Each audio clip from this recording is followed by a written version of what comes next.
for listar as formas de preconceito que eu sofri, a gente vai de A a Z aqui, né? Letra A, preconceito tal. Letra B, primeiro porque eu gosto de coisas que a sociedade me diz que não faz parte de mulher. Gostar de andar de bicicleta, de patins, que eu andei muito de patins, de sentar de perna aberta, de jogar videogame, de lutar, de brincar de pircula, de brincar de boxe com os meninos. E esse foi o meu primeiro contato diretamente com o preconceito, que é a questão do gênero.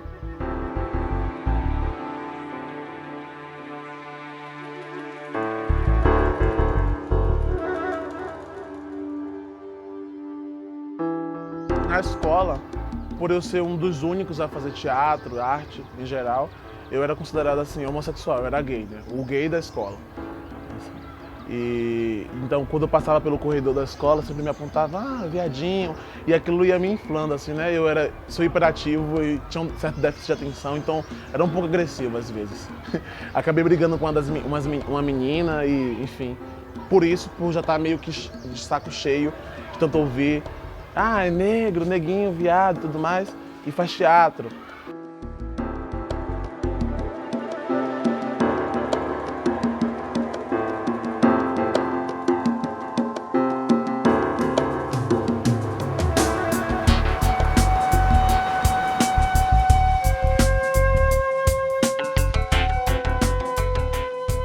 Os policiais sempre foram muito atraídos por me abordar, sempre fizeram muitas abordagens e eu estive presente. Já passei por situações bastante desagradáveis com a polícia, né, por conta deles ter a mentalidade de que eu sou o perfil do marginal padrão, do suspeito padrão, do algo a ser combatido, a ser controlado.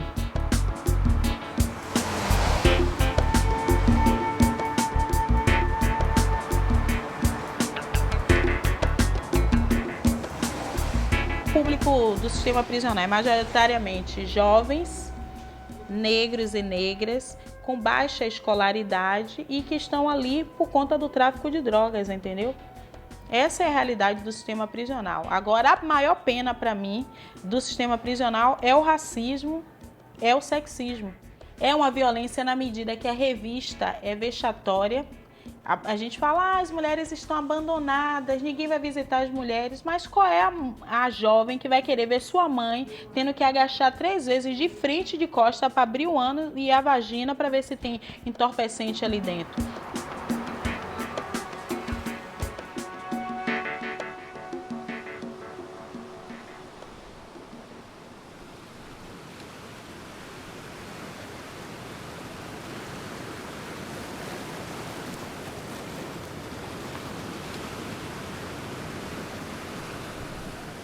Todo santo dia, pois todo dia é santo, e eu sou uma árvore bonita que precisa ter os teus cuidados. Me regar, mãe, vem me regar, vem me regar, mãe, vem me regar. E ando sobre a terra e vivo sobre o sol, minhas raízes. Eu balanço, me rega, mãe. Comecei a ajudar em casa com 11 anos. Eu comecei a trabalhar no mercado, ajudando a empacotar mercadorias e levar mercadorias na casa de clientes. Justamente porque realmente estava pesado para minha mãe sustentar a casa sozinha, meu pai tinha se separado e a pensão que ele dava não estava dando conta das despesas de casa.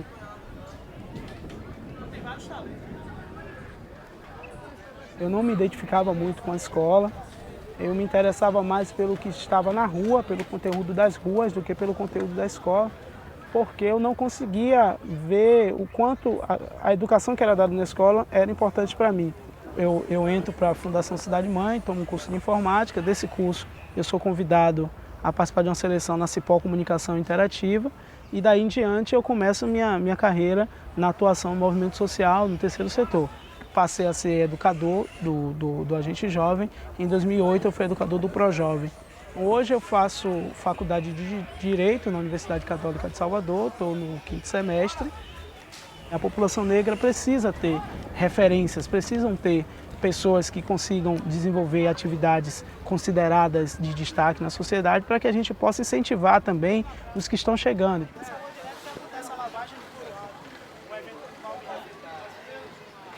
Eu sempre gostei muito de ouvir rap.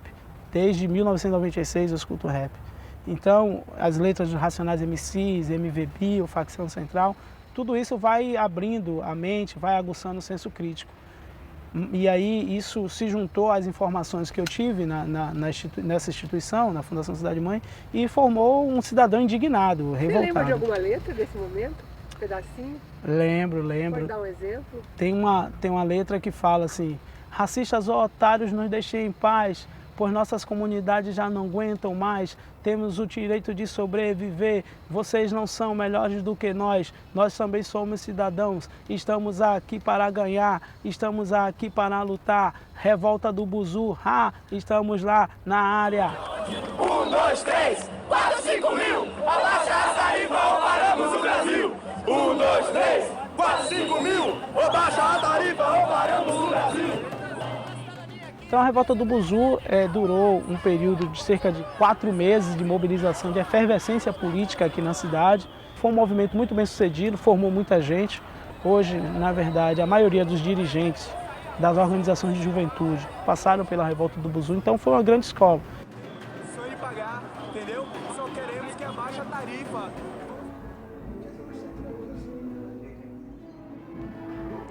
Eu nasci no bairro da Caixa d'Água. Tenho 2 irmãos. As lembranças que eu tenho da minha infância, assim, não são lembranças muito boas. Eu raramente falo da minha infância, assim, porque não foi a infância que eu gostaria, assim, que fosse para mim. Porque, assim, na minha infância, meu pai não participou ativamente, assim, da educação da gente, das despesas em casa. E eu passei boa parte da minha infância ao lado de minha mãe, que mãe ainda não é uma pessoa idosa para ser reconhecida pela política de seguridade social, mas ela já é uma pessoa envelhecida socialmente. E aí, se a gente não ajudar ela, a mãe vai ter tranquilidade como, entendeu?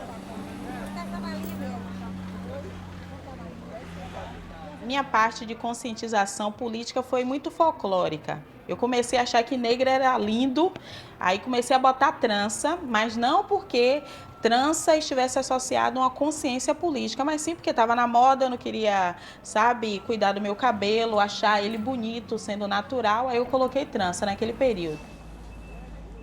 Meu primo ficava me abusando. E toda vez que eu chegava em casa, ele falava assim, minha tia, falava com mãe, minha tia, olha pra Carla, tudo agora, Carla, esse negócio de movimento de negritude júnior, que ele chamava movimento negro de negritude júnior. Ele, tudo dela agora, esse negócio de movimento de negritude júnior. Você reparou que agora ela não quer mais dar alisante no cabelo, só que agora usar o cabelo black, agora tá usando o cabelo trançado e agora ela usa roupa colorida, uma forma meio ainda estereotipada, mas que eu também comecei a trabalhar isso dentro da minha família mesmo.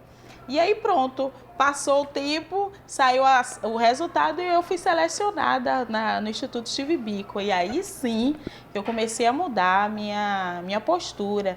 Comecei a ver o quanto o racismo é estruturante na sociedade brasileira, o quanto ele prejudicou a minha formação, os espaços que eu já poderia ter ingressado e não ingressei por conta do racismo impactando assim na minha educação, na minha família, na forma como o Estado me tratava. Minha conscientização política toda se deu por aí. E aí eu me inscrevi no Enem, tomei uma nota razoável e entrei para o curso de serviço social na Universidade Católica.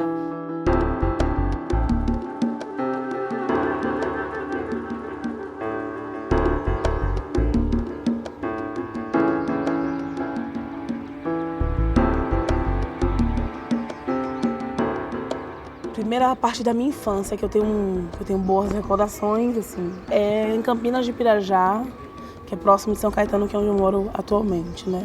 Eu tive uma infância de verdade, assim. Eu posso dizer isso com muita tranquilidade, né? De cair, quebrar a cara, descer rampa, ralando a bunda no papelão e depois o papelão sair, você ralar a bunda toda. Minha mãe é sacoleira, meu pai é eletricista, né? E ele sempre trabalhou nessa área de eletricidade em vários shoppings de Salvador. E minha mãe me contou como sacoleira essa coisa do dinheiro para ter autonomia com o seu dinheiro, né?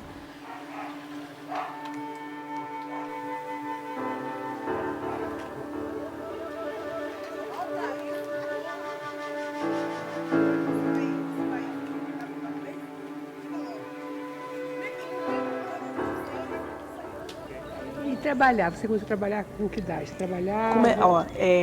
Formalmente, né, com 16, que foi na Cipó Comunicação Interativa, meu primeiro contato diretamente com comunicação, mas indiretamente já veio da escola com essa coisa de jornal, fanzine, porque a sala de aula nunca foi atraente para mim. Né? Essa coisa, cadeirinha uma atrás da outra, o professor como aquele grande elemento de poder e detentor do conhecimento, ali dizendo suba, desça, agora a gente faz de forma chata, né? Aí a gente está na faculdade, no curso de comunicação, faculdade privada, que é muito delicado, várias coisas, é muito complexo. Você paga para ter um serviço e você tem esse serviço meia boca, enfim. Eu já estou concluindo a faculdade. Foi muito interessante porque eu entrei na faculdade já atuando na área de comunicação.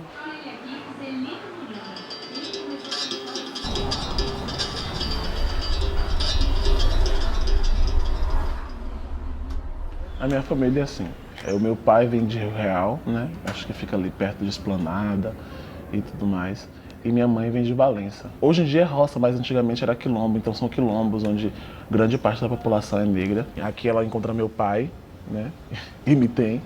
E ele se separa da minha mãe, quando eu tinha mais ou menos 1 ano. Mas a presença da minha mãe sempre foi muito forte. E eu acho que de alguma forma isso me instrumentalizou pro homem que eu venho a ser hoje.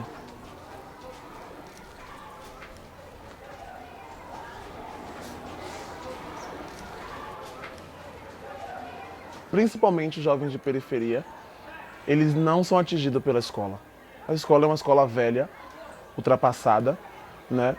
Eles não se sentem interessados em aprender, né, uma história que não é deles, que não tocam eles, sabe? É uma história, às vezes, contada pela metade, por uma visão deturpada, e eles não se encontram na história de um país que eles fazem parte.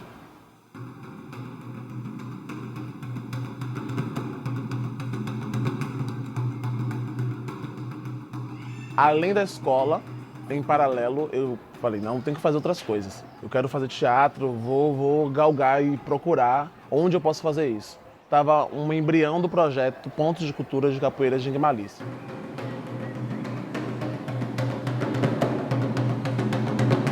Ainda dentro do Pontos de Cultura de Capoeira de Malícia, eu descobri que estava abrindo seleção para esse ponto de cultura, o ponto de cultura Ubuntu, que é o do Via Magia, do Instituto Via Magia. Falei, eu vou fazer. É artes integradas, eu vi que tinha teatro, música, dança. E assim a gente começou a experimentar a linguagem, aí assim surgiu o primeiro espetáculo Romeu e Julieta e Caetano, depois veio As Palavras, que é um projeto super de investigação, e depois veio os espetáculos infantis, que são espetáculos de pesquisa afrodescendente. Durante os ensaios a gente tinha que faltar porque, hoje não pode porque vai ter tiroteio. A comunidade estava devorando ela mesma.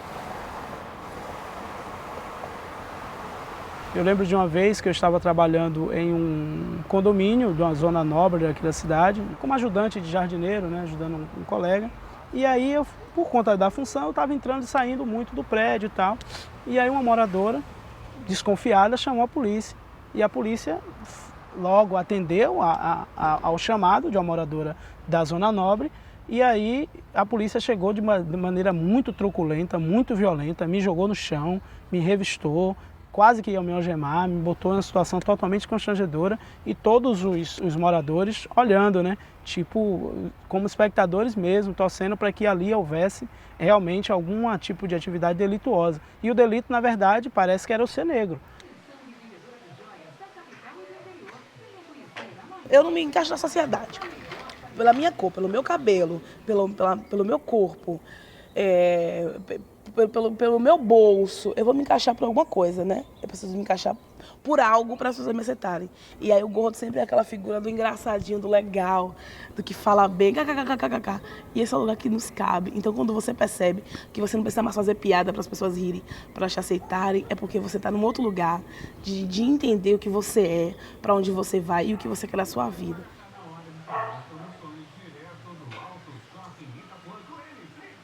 Eu acho que o que me ajudou a sair desse lugar de fofa, né, para esse lugar de mulher inteligente, empoderada, madura, enfim, foi a minha atuação na área de política, né. Quando eu comecei a entender de políticas públicas, né, conhecer o Estatuto da Criança e do Adolescente, participar de conferência de juventude, conferência de mulheres, conferência a se perceber enquanto negro, né? E aí eu lembro que esse foi o meu contato, que eu comecei a dizer assim, eu existo.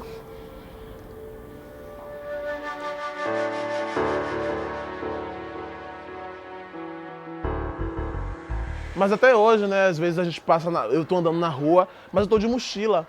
Tô com livros na mão e às vezes as senhoras, as madames, às vezes esconde a bolsa pensando que eu vou, sei lá, fazer alguma coisa. E é perceptível, é muito perceptível. Aí eu passo na frente, elas veem que eu tô com a mochila, que eu sou estudante e tudo mais. É uma coisa que, assim, me incomoda, mas eu acho que todo preconceito é burro. Enfim, então eu acho que eu estou funcionando de uma forma... É meio arrogante falar isso, mas eu estou superior a tudo isso.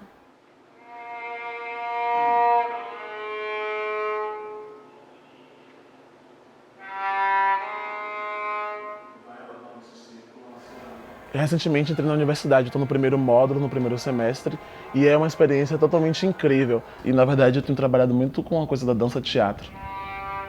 Então não é só a voz, falar e pronto. Aquela coisa meio verbo, só o verbo, meio que só vomitar o texto. O corpo também fala.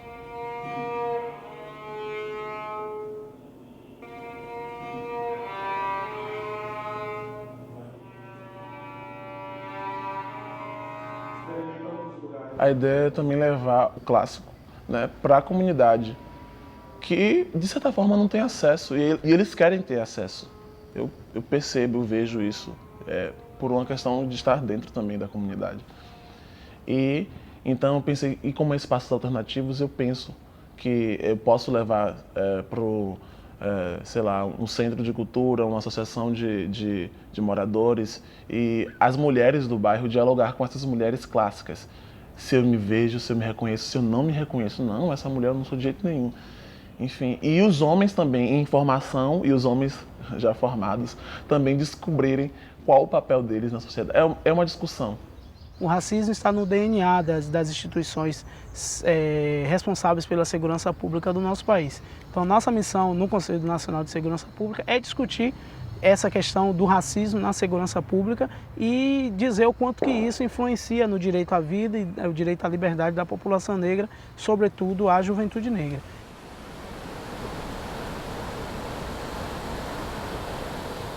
Eu estou nesse projeto de extensão, que é o projeto Semeie Ostras, do programa de Maricultura Familiar Solidária. O Estado também numa postura, né, de colocar o que é tradicional como se fosse atrasado, ele não olha para essas comunidades, só olha para o centro, né?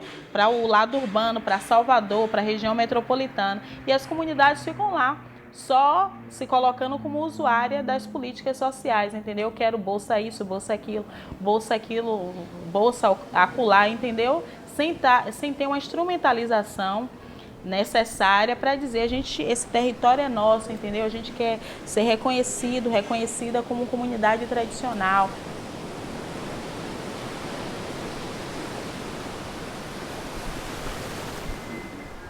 Aqui em Salvador, as sessões começam dia 21 e vão até o dia 24. Eu entendo que o que eu faço é uma colaboração para a juventude e que eu sou jovem. Agora, eu acho que juventude hoje em dia eu vejo como um tema transversal a todos os outros. Porque, por exemplo, eu hoje tenho 24 anos, coordeno o projeto de empreendedorismo na web, voltado para mulheres que têm empresa e que querem fazer site loja para vender pela internet. Todas são jovens. Tem, assim, se for contar, tem 4 de dedo que são mulheres de 40 anos só, mas a maioria são jovens. Então, eu entendi que a juventude, ele é um elemento central para todas as coisas. Tem jovem mulher, tem jovem gay, tem jovem negro, tem jovem candomblessista, tem jovem evangélico, tem jovem do interior, da região cisaleira, tem jovem da capital. A juventude, ela permeia todas essas bandeiras.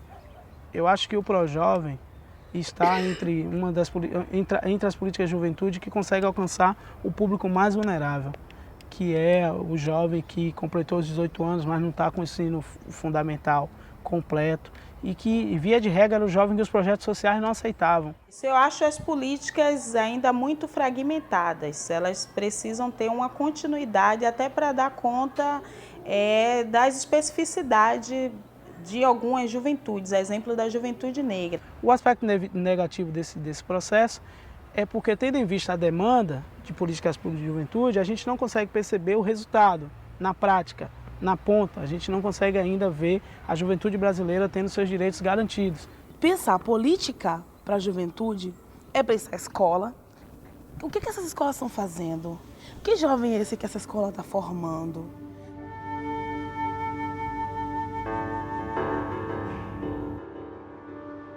Aquele jovem ou aquela jovem não é o problema, ela tem que ser tida como parte da solução.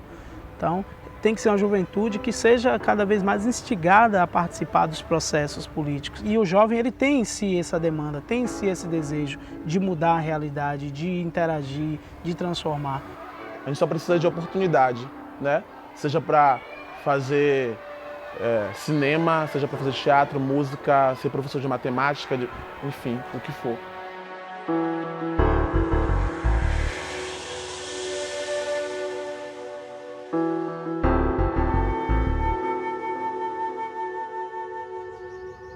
Não adianta ser 1 milhão se não somos um. Ação coletiva, objetivo comum. Então, quer dizer, nós temos que nos unir e a juventude brasileira tem uma força, a juventude brasileira tem um potencial e que precisa se unir. Não adianta ser 1 milhão se não conseguimos ser um. As pessoas têm um costume de dar pra gente só o osso. Mas foi com o osso que minha mãe fez muito mocotó.